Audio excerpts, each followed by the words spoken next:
Capítulo 2. Los factores inmediatos de la opinión de las masas. 1. Imágenes, palabras y fórmulas.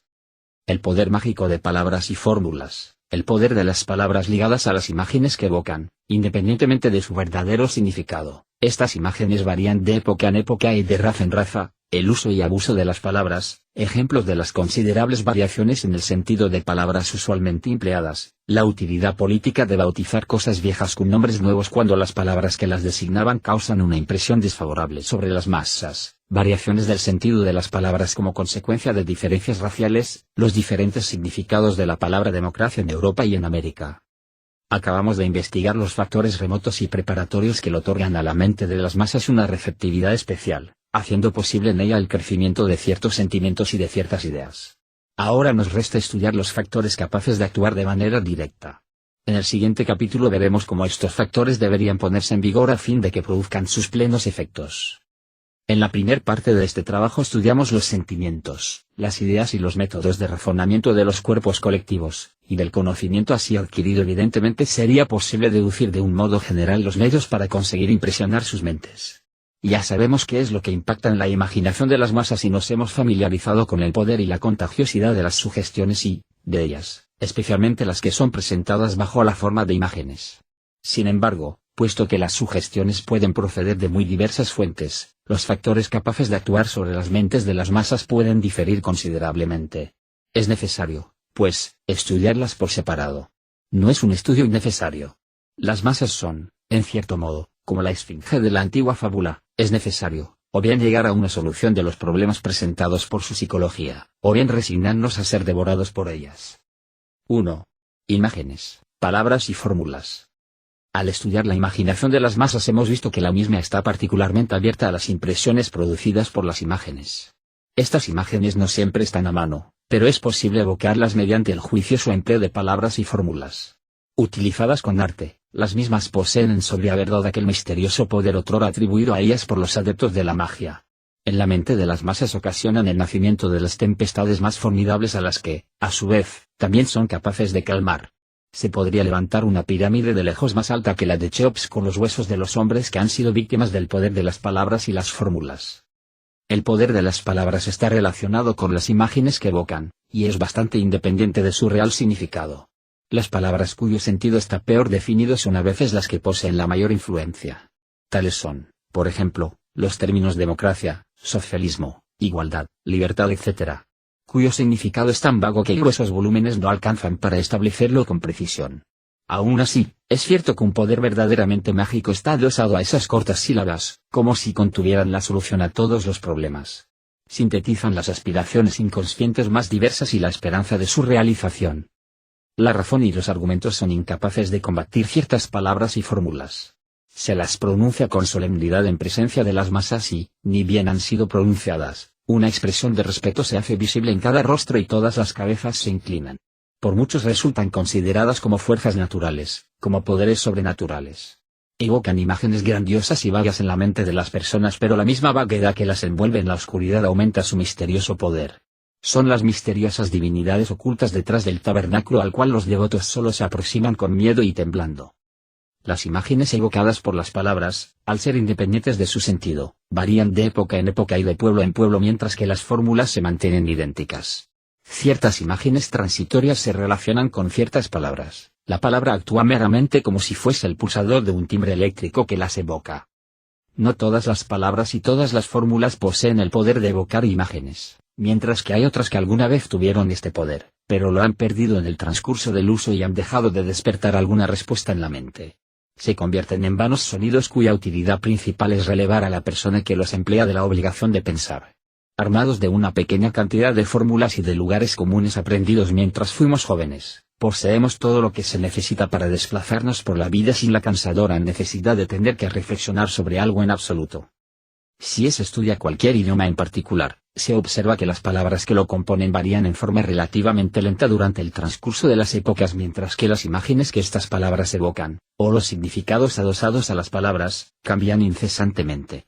Esta es la razón por la cual, en otro trabajo, llegué a la conclusión que la traducción absoluta de un idioma, especialmente el de una lengua muerta, es totalmente imposible. ¿Qué hacemos en realidad, cuando sustituimos una expresión del latín, el griego o el sánscrito por una palabra francesa, o incluso cuando tratamos de comprender un libro escrito en nuestro propio idioma hace 2 o 3 siglos. Simplemente ponemos las imágenes y las ideas con las cuales la vida moderna ha dotado a nuestra inteligencia en el lugar de nociones e imágenes absolutamente distintas que la vida antigua creó en la mente de razas expuestas a condiciones de existencia que no tienen ninguna analogía con las nuestras. Cuando los hombres de la Revolución se imaginaron que estaba copiando a los griegos y a los romanos, ¿qué estaban haciendo sino dándole a antiguas palabras un sentido que las mismas nunca tuvieron? ¿Qué semejanza puede existir entre las instituciones de los griegos y aquellas designadas en la actualidad por las mismas palabras? Una república de aquella época era una institución esencialmente aristocrática, formada por una reunión de pequeños déspotas que gobernaban sobre una masa de esclavos mantenidos en la más absoluta servidumbre. Estas aristocracias comunales, basadas en la esclavitud, no hubieran podido existir ni por un momento sin ella. Y la palabra libertad, de nuevo, ¿qué significado pudo haber tenido en forma alguna similar al que le atribuimos hoy en día, durante un periodo en el cual la posibilidad de la libertad de pensamiento no era siquiera sospechada y no había crimen mayor ni más excepcional que el de discutir a los diosas, las leyes y las costumbres de la ciudad? ¿Qué significaba una palabra como patria para un ateniense o para un espartano, a menos que fuese el culto de Atenas o Esparta, y de ninguna manera el de Grecia, compuesta por ciudades rivales, siempre en guerra las unas contra las otras? ¿Qué significado tuvo la misma palabra patria entre los antiguos galos, divididos en tribus y razas rivales, poseyendo diferentes lenguajes y religiones, y que fueron tan fácilmente conquistados por César porque éste siempre encontró aliados entre ellos? Fue Roma la que hizo un país de la Galia otorgándole una unidad política y religiosa. Sin ir tan lejos, apenas hace 2 siglos, se puede creer que esta misma noción de patria fue concebida con el mismo significado que el que hoy tiene por príncipes franceses como el Gran Conde, que se aliaban con el extranjero en contra de su soberano.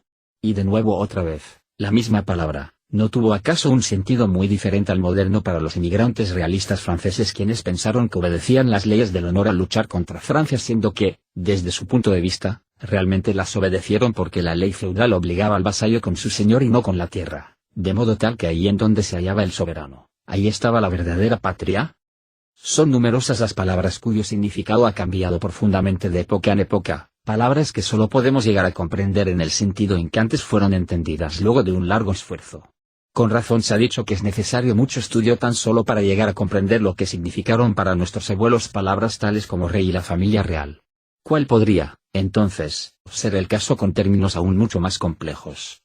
Las palabras, pues, tienen solo significados móviles y transitorios que cambian de época en época y de pueblo en pueblo, y cuando por su intermedio deseamos ejercer una influencia sobre la masa, el requisito es conocer el sentido que esa masa les da en un determinado momento, y no el significado que tuvieron antes o que pueden seguir teniendo para individuos de una constitución mental diferente.